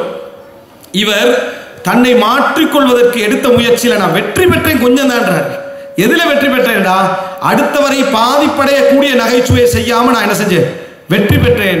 ஆனா பல நேரங்களில் நஃப்ஸ், நீ பணிவானவனாக இருக்கணும்டா, நகைச்சுவை செஞ்சுதான் ஆகணும் என்று அப்படி கொஞ்சம் என்ன செய்யறேன், வழிபட்டு கொண்டிருக்கிறேன் என்று இமாம் இப்னு ஹஸம் ரஹிமஹுல்லாஹ் சொல்கிறார்கள். அப்படி என்றால் அன்புள்ள சகோதரர்களே, போராட்டத்தை இறுதி வரைக்கும் விடக்கூடாது என்று அல்லாஹ்வுடைய ரஹ்மத் நம்மகிட்ட இருக்கும். அல்லாஹ்வுடைய ரஹ்மத் நம்மளை தேடி வந்து கொண்டே இருக்கும். ஷைத்தான் வழிகெடுக்க நமது போராட்ட பயணம் தொடர்ந்து கொண்டே இருக்க வேண்டும். பலகீனமாக போகக்கூடிய நமது உள்ளத்திலே உள்ள போராட்டத்தை அல்லாஹ் பார்த்தால் போதுமானது. நம்ம வீழ்ச்சி அடைகிறோம் என்பது ஷைத்தானுடைய உபதேசத்துக்கு போய்விடக்கூடாது. சில நேரங்களில் ஷைத்தான் மலக்குமாற வடிவத்தில் நசீஹத்து பண்ணுவான். எப்படி பண்ணுவான்? நீ தௌபாவும் செய்கிறாய், திருந்தவும் செய்கிறாய், தௌபாவும் செய்கிறாய், திருந்தவும் செய்கிறாய். எவ்வளவு நாளைக்கு இப்படி அல்லாஹ்வை கேவலப்படுத்துறது? எப்படி உபதேசம்? அதாவது என்ன, பாவமும் செய்கிறாய், தௌபாவும் செய்கிறாய், எத்தனை நாளைக்கு அல்லாஹ்வை கேவலப்படுத்துற? இப்படி ஒன்றில் பாவத்தை செய் அல்லது தௌபாவை செய், அல்லது பாவத்தை விடு தௌபா, ரெண்டில் ஒன்று செய். மாதிரி அல்லாஹ்வுடைய கண்ணியம் கொடு. சரி, நம்ம தௌபா சென்டரை விட்டுருவோம், பள்ளியை விட்டுருவோம், குர்ஆனை நம்ம முதலாவது முழுசா திருந்துவோம். முழுசா திருந்திட்டு தௌபா செய்வோம்னு நினைப்பார். இப்போ எதை விட்டார் அவரு? பாவத்தை விடலை, தௌபாவை விட்டுட்டார். நீங்க என்ன செய்யணும்டா, தௌபா, பாவத்தை விட்டு தௌபா செய்ய போராட வேண்டும். முடியாது விட்டால் தௌபாவை என்ன செய்யக்கூடாது? விடக்கூடாது. இமாம் ஹஸனுல் பஸரி ரஹிமஹுல்லாஹ் அவர்கள் சொல்கிறார்கள், வமா கான அல்லாஹு லியுஅதிபஹும் வ அன்த ஃபீஹிம் வமா கான அல்லாஹு முஅதிபஹும் வஹும் யஸ்தக்ஃபிரூன். அவர்கள் இஸ்திக்ஃபார் செய்யும் காலமெல்லாம் அல்லாஹ் அவர்களை தண்டிக்க மாட்டான். அல்லாஹ் தஆலா ஒருவருக்கு தௌபாவை கொடுத்து கொண்டே இருக்கிறான் என்றால் அவர் தண்டிக்கப்படக்கூடாது, பாவ மன்னிப்பு தேட வேண்டும் என்ற இரக்கத்தால் தான் அல்லாஹ் கொடுக்கிறான். அதனால தௌபாவை நீங்கள் என்ன செய்து விட வேண்டாம், விட்டு விட வேண்டாம் என்றதுல உபதேசம் செய்கிறார். எனவே அன்புள்ள இறுதி வரைக்கும் போராடி கொண்டே இருக்க வேண்டும். உங்களுக்கு ஏதோ ஒரு நன்மை நாளை மறுமையில உங்களை என்ன செஞ்சிடலாம், உயர்த்தி விடலாம். வலா தஹ்கிரன்ன மினல் மஅரூஃப் ஷைஆ, நல்லதுல எந்த ஒன்றையும் கூட நம்ம என்ன செய்து விடக்கூடாது, விட்டு விடக்கூடாது. போராடி கொண்டே இருக்க வேண்டும், போராட்டம் கொடுத்து கொண்டே இருக்க வேண்டும். இறுதி நிலையில் அல்லாஹ்வுடைய ரஹ்மத் ஒரு இடத்துல வந்து நம்மளை என்ன செஞ்சிடும், அடைந்துவிடும். ஒரு மிகப்பெரிய மாற்றத்தை நம்ம என்ன செய்வதற்கு, அடைவதற்கு அது வழியாக இருக்கும். போராட்டத்தை கடைசி நிமிஷம் வரைக்கும் விடாமல் நம்ம இருந்து கொண்டோ இருந்த வேண்டும். அதற்கு மேலாக நம்மளை சுத்தப்படுத்திக் கொள்ளாமலும் இருக்க வேண்டும், நம்ம தூய்மையானவரை சுத்தப்படுத்திக் கொள்ளாமலும் இருக்க வேண்டும். இப்படி இருந்தோம் என்றால் அல்லாஹு தஆலா அற்புதமானவன். அல்லாஹ் நமக்கு செய்யக்கூடிய அதாவது உதவிகள் அற்புதமானது. ஒரு விஷயத்தை ஒரு அறிஞர் சொல்லக்கூடிய வார்த்தையை சொல்லி முடிக்கிறேன். நம்ம ஏழையாக இருக்கிற நேரத்தில் ஹலாலான தொழிலை எங்களுக்கு வழிகாட்டி பொருளாதாரத்தை எமக்கு அள்ளி தந்து எமது கையிலே அந்த பொருளாதாரத்தை தவளச் செய்து அனுபவிக்க செய்து தன்னிடத்தில் கேட்ட பிரார்த்தனை செய்த ஒருவனை உன் வீட்டு வாசலுக்கு முன்னால் வர வைத்து அவனுக்கு பொருளாதாரத்திலே தர்மம் செய்கின்ற உணர்வையும் உனக்கு தந்து நீ அந்த பொருளாதாரத்தை அவனுக்கு கொடுக்கவும் வைத்து விட்டு அல்லாஹ் ரப்புல் ஆலமீன் உன்னிடமிருந்து அதை கபூலும் செய்கிறானே, அவன் மிகச் சிறந்தவன், அவன் மிகச் சிறந்தவன். அப்படிப்பட்ட ரப்புல் ஆலமீனுடைய பாதையில நம்ம இருக்கிற நேரத்தில், அல்லாஹ்வுடைய ரஹ்மத்துடைய நம்பிக்கையில நம்ம இருக்கிற நேரத்தில் தோல்வியில் என்றைக்கும் துவண்டு விடக்கூடாது.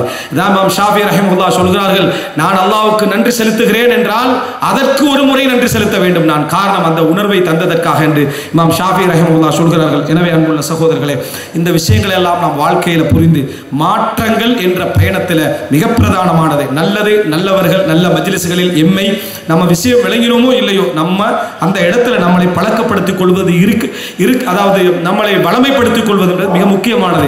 இரண்டாவது கேட்க பழகுதல். அது உயர்ந்தவர்களாக இருக்கலாம், நம்ம பெரிய உயர்வாக கருதாதவர்களாக இருக்கலாம், அறிவில்லை என்று நினைக்கக்கூடியவர்களாக இருக்கலாம், மார்க்க உரைகளாக இருக்கலாம். கேட்டு பழகுதல் ஒரு சிறப்பான பண்பு. மூன்றாவது, 3 விஷயங்களை நிறைய யோசித்தல், விளைவுகளை யோசித்தல், பாதிப்புகளை யோசித்தல், நலவுகளை யோசித்தல், அவைகளுக்கான உபதேசங்கள், இவைகள் எல்லாவற்றையும் நம்ம யோசித்தல். அதிலே மிக பிரதானமானது எதுவும் நிரந்தரம் இல்லை என்கின்ற ஒரு உபதேசம். 4வது அன்புள்ள சகோதரர்களே, தொடர் போராட்டம். எப்பொழுதுமே எல்லா விஷயத்திலுமே நம்ம மிகப்பெரிய முயற்சி எடுத்துக் கொண்டிருப்பது, போராடி கொண்டிருப்பது, அந்த வழியிலேயே நம்ம பயணித்துக் கொண்டிருப்பது என்பது நம்மை ஒரு நாள் நம்மளை மாற்றத்துக்கான வழிகளை அதை என்ன செய்யும், உருவாக்கும். அல்லாஹ் ரப்புல் ஆலமீன் நம் அனைவருக்கும் சிறப்பான உள்ளுணர்வை தந்து நல்ல விஷயங்களை கேட்க செய்து மாற்றத்தை நோக்கி பயணிக்க செய்து நிலைக்க செய்கின்ற அந்த வாழ்வை, அந்த ஈமானிய உணர்வை, அந்த பயணத்தை அல்லாஹ் தஆலா எம் அனைவருக்கும் தந்தருள் பாலிப்பானாக. எப்பொழுதுமே அல்லாஹும்ம சப்பித் கல்பி அலா தீனிக், யா அல்லாஹ் உனது மார்க்கத்திலே என்னை உறுதி உறச் செய்கின்ற துஆவையும், ரப்பனா லா துஸிக் குலூபனா பஅத இத் ஹதைதனா, நேர்வழி காட்டிய பின்னால் எம்மை வழிதவற செய்து விடாதே என்ற துஆவையும் அடிக்கடி கேட்கக்கூடிய மக்களாக அல்லாஹ் ரப்புல் ஆலமீன் என்னையும் உங்களையும் ஆக்கியருள் புரிவானாக. ஹாதா மா இந்தி வல் இல்மு இன்தல்லாஹ் வ அகூலு கௌலி ஹாதா வ அஸ்தக்ஃபிருல்லாஹ் லி வ லக்கும்.